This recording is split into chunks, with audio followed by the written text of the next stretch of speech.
Let's talk about the teleconverters. You might have seen so many videos and news articles, people testing out the new Vivos and the new Oppos, and they used to carry a small bag and pouch with them and mount these, I would say, rather huge teleconverters that of course add more focal lengths and actually can further improve the already astonishing zoom capabilities of these phones. But is this entirely a good idea? Is this really practical? In this video I'm going to try to look beyond the hype and just focus more on the practical side. And let's start with how things were years ago. If we go more than 20 years back in the industry, then this is really how big smartphones used to look. You get like a tiny screen, and then of course you get like a keyboard to type on. And yeah, some of these phones, they had a camera on the front that allowed for front camera things like video calls, yeah, and just take selfies whatsoever. And yeah, on the back you'd have usually only one camera. But you know what's funny? The more people use the internet and the more I think they focus on one type of a content that includes adult people doing certain stuff. I guess this is when we were thinking, yeah, you know what, besides sending emails and do some work and browsing and gaming, we might want to get bigger screens. And then we went from the smaller screens to something like this. So we got now some big screens, and then at some point we got to the entering factor, a phone that is almost entirely covered with screen, touch controls and also touch screen. And then yeah, why not also have something like this, like a nice QWERTY keyboard, but then on the back still one camera that at this point of time was actually quite nice. And in these years the mobile tech was pretty funny, because we got also phones like this, a bigger screen and then no QWERTY keyboard, and yes, a very tiny camera on the back. And why do I say funny? Because things were really funny and very creative. So this is the Sony Walkman. You can twist this thing around and you can use this as an MP3 player, a mobile phone that will also have a very capable camera at this time with a flash. And yeah, it will reveal something like this, a QWERTY keyboard. Now, some of this is returning even to 2026. We have phones like the BlackBerry type of factor. People still make them and sell them, and some people love them and use them, but that's a subject for another video. So at some point people realize, hey, we need bigger screens, let's make bigger phones, but also phones that people felt, I can carry this. So take a look at the iPhone 6s. This is a marvel, this is a beauty, right? If I show this to someone on the street, they might tell me, hey, is this the new iPhone Air? No, it's not, it's the iPhone 6s. And take a look at this. We have one flash, one camera, and then we have this beautiful, gorgeous screen that allow you to watch certain type of content, YouTube videos, play games, do your work, and of course also take videos and photos. And this thing is very pocketable, very light, and really to this day I still love it. Like, this was probably peak iPhone design at that era. But you know how marketing and sales work. We have to always invent new things that we can include in our products to keep selling them to the people out there, such as me and you watching this video. And I think at some point Samsung came up with the idea to introduce, hey, a long range space zoom, right? Remember, like 5 years ago. And I think this is what started the zoom race. Now 2026, and this is the Galaxy S26 Ultra. I still love the design, right? It has very capable cameras, not the best out there, but good enough in the stock auto mode. And if you use custom modes like Expert Raw, you might get some astonishing result. But again, that's a topic for another video. But take a look at this, right? The S26 Ultra can get you 100x, and a lot of this is AI, a lot of this is actually not usable past 30x, but this is what we have right now from the biggest Korean maker. And then we have all the other Chinese phones such as Oppo, Vivo and Xiaomi. And take a look at this. This is the Xiaomi 17 Ultra. I have used this as my main daily driver for months. Right now, this is almost like every other day in my pocket because I really love the camera. And I am waiting for my Oppo Find X9 Ultra to arrive. And I can't really wait to test the Oppo Find X9 Ultra against my Xiaomi 17 Ultra and the S26 Ultra. But let me show you something else. There is also another approach, and this approach is the Google Pixel approach. Well, remember, Google started the other revolution with computational photography, and then the whole craziness about Google camera and modding, which is pretty much alive to these days and it's kicking ass.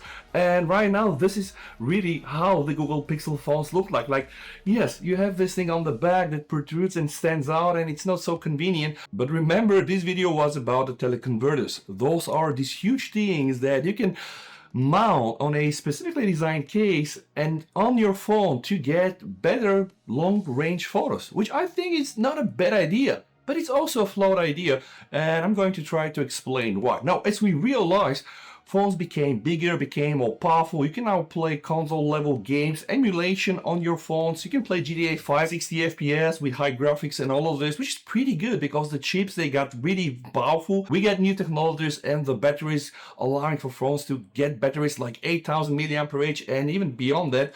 But at some point, you know, what people realized is that you cannot really go against physics, right? So they have been pushing the camera hardware, the sensors. We got phones with 1-inch sensors. We got Sony coming up with the continuous zoom, which is actually something implemented in the Xiaomi 17 Ultra, but it's more like a proof of concept, right? Like you get lossless optical, real optical zoom between some focal lenses without the need to just do some cropping, which is a good idea, but right now this will not give you a very big distance, you know, between point A and point B.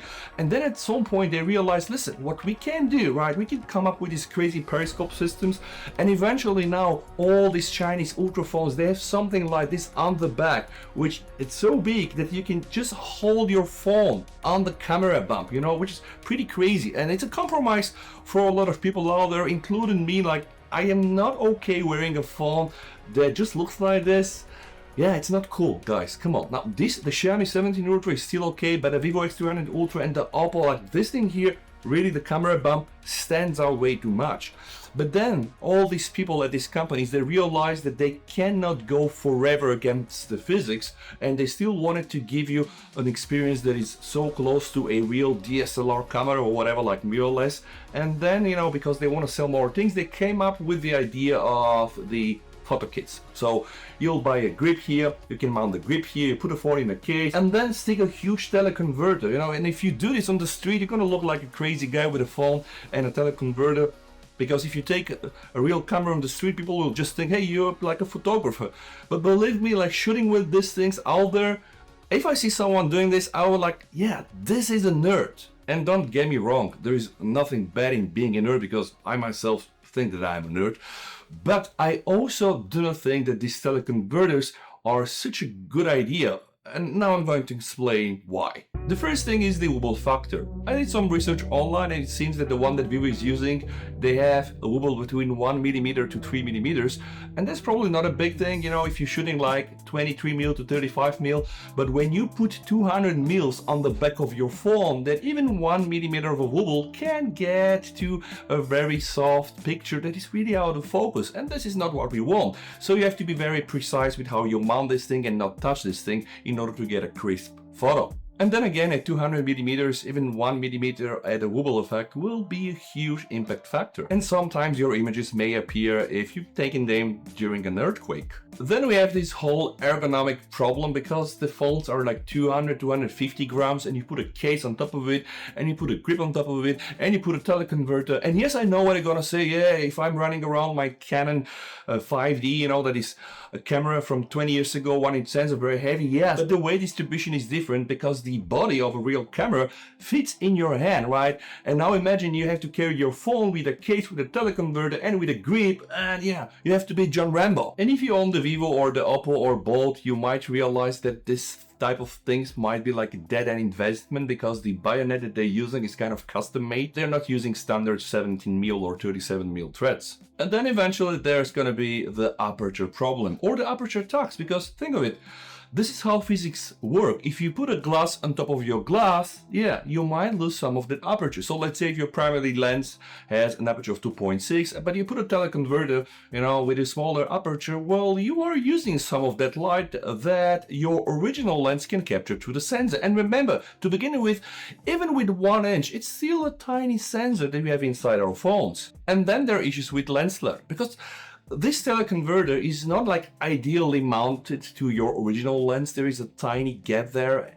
and it's air, right? Usually on these Chinese ultra phones, you're gonna get some very nice coating on your original lenses, but then when you snap the teleconverter, well, remember, there's gonna be always this little gap. And then there is the other idea. If you want to shoot really long range zoom photos, you need to enter the teleconverter mode. But then, yeah, you cannot use your ultra-wide and main camera. And then this kind of defeats the whole purpose, because yes, I know it mimics a real camera. But with a real camera, you will not have a lot of these drawbacks, you know, like the ones that I mentioned just before. And also, you know, you have on real cameras real options to focus, which you don't have on teleconverters. And yet again, you are carrying a phone that is supposed to be mobile first, but you cannot use the ultra-wide main camera because you snapped on the teleconverter. Well, that's not my thing. And then we have the whole ultra niche phones problem, because think of it, the Xiaomi 17 Ultra or the Vivo X300 Ultra or even the Oppo Find X9 Ultra, this is more like niche oriented for people that really want to put a lot of emphasis on smartphone cameras. So a lot of the regular users out there are just going to buy the Pro. I own the Oppo Find X9 Pro for something like 4 months. It was my main driver and it was perfect. And this whole thing with the teleconverters just looks to me like that's a solution in a search for a problem. But the thing is, if you want to do long range zoom photos, it's probably better to buy a real camera. Why? But this is my last point. These Chinese ultra phones cost something like 1,300 euro. With that money on the second-hand market, I believe that you can buy really something that is gonna be, yeah, times better, because you're never going to be able to beat the law of physics, because at the end what we have in these smartphones is just these tiny sensors. Even at their biggest ones, that is 1 incher, they're really tiny compared to a proper camera, right? And then again, all the optics, guys, come on, you must see these too, right? Let me know what you think down below in the comments, and I'm gonna meet you in the next one.